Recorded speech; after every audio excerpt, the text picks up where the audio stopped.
pour n'importe quelle porte que j'ai envie d'ouvrir. Et c'est important. C'est l'apprentissage, parce que vous avez parlé d'être, pourquoi pas, un jour président de club. Vous savez lequel déjà ou... Non, je sais pas lequel. Et je sais pas si ça serait président. En tout cas, ça sera dirigeant, parce que je peux plus jouer. Donc, ça me plairait bien. Ouais. Ça me plairait bien de pouvoir un jour m'occuper d'un club. Ouais. Et puis faire son apprentissage au Real pour vous, parce qu'il y a pas... Il y a pire. Il y a pas plus beau sur ton maillot, non? Ouais. Ce truc-là, il est... Ouais, c'est vrai que j'ai une grande chance. Bon, je vis là-bas, c'est plus facile pour moi. J'ai cette relation que j'ai avec le président qui me facilite pas mal de choses. C'est lui qui m'a fait venir. Voilà, encore aujourd'hui, il est assez fier de ce qu'il a fait. Et moi, je lui dis que c'est grâce à lui que j'ai pu jouer au Real Madrid. Et c'est vrai en plus, parce qu'à l'époque. M'acheter ce qu'il m'a acheté, bon, moi j'étais pas trop chaud quoi. Hein. Et à l'arrivée, il disait ça c'est pas ton problème. C'est moi qui le veux. Toi, tu essaies d'être bon sur le terrain et c'est tout ce que je te demande. On peut évoquer un petit peu les Bleus, ce tirage au sort, vous l'avez suivi, Zinedine. Ouais. On dit que c'est un tirage facile, ce genre de truc que les footballeurs détestent, quoi, je suppose. Ouais, mais en même temps, c'est ce que j'ai envie de dire, quoi. J'ai envie de dire que c'est pas super compliqué, c'est pas un groupe qui est compliqué, mais si on a envie d'aller très loin, de toute façon, il va falloir passer et par ce groupe-là, et ensuite par peut-être meilleure équipe, et notamment peut-être l'Argentine dès les huitièmes. Donc de toute façon, si on veut faire quelque chose d'intéressant, il faut aller loin. Ce qui est sûr, c'est qu'on a l'équipe pour faire quelque chose d'intéressant. Ça vous a pas fait mal d'entendre que l'équipe de France, beaucoup de gens disaient que l'équipe de France ne méritait pas d'y être quand on sait l'amour que vous avez eu pour cette équipe, ce que vous lui avez apporté, ce qu'elle vous a apporté. Ça doit être dur à entendre, ça. Ça doit être dur à entendre, mais en même temps, je comprends les gens qui soient peut-être un petit peu frustrés devant leur écran de temps en temps sur certains matchs. Il faut le comprendre. Moi, je le comprenais quand j'étais joueur. Hein.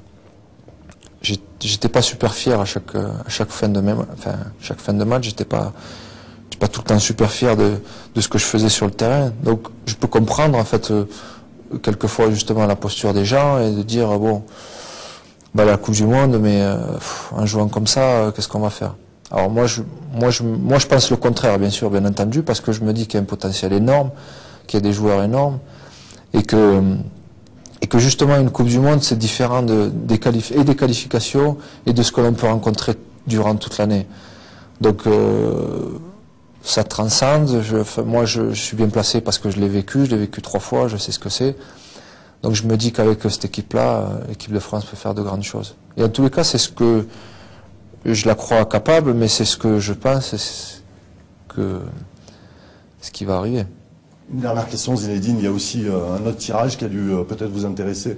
Je sais que vous investissez aussi beaucoup en termes humanitaires, social au niveau de l'Algérie. Vous avez regardé le tirage au sort de l'équipe d'Algérie? Oui. Ouais, j'ai regardé. Ça vous parle, ça? Ouais, ça me parle, j'ai regardé, je me suis intéressé à leur parcours, ça c'est sûr. C'est pour ça que là on peut dire que c'était un parcours super bien fait, parce que j'ai vu des très beaux matchs. Et c'est pareil pour l'équipe d'Algérie, en fait, la Coupe du Monde va leur permettre de se dire bon, maintenant on va jouer sans pression. On a fait notre devoir, on s'est qualifié, ça a été très difficile. Ils ont réussi à le faire. Maintenant, on va jouer sans pression, on n'a plus rien à perdre. Et j'ai eu un ou deux joueurs au téléphone et je leur disais que ce qui est super important, c'est de très bien commencer la compétition. Parce qu'en fait, de commencer ta compétition par une victoire ou par une défaite, en fait, c'est ce qui va faire ta Coupe du Monde. Donc, ils jouent la Slovénie, parce que derrière, ils jouent l'Angleterre quand même. Donc, il ne faut pas se louper la Slovénie. Et voilà.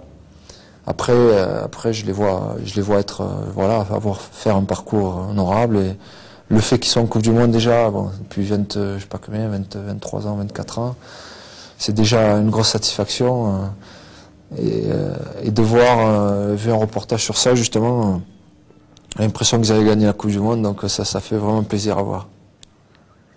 La neige, il était ce week-end à La Plagne où il accompagnait une vingtaine de jeunes des quartiers. Avec eux, Sander Rendézadré et Jean-Pierre Roa.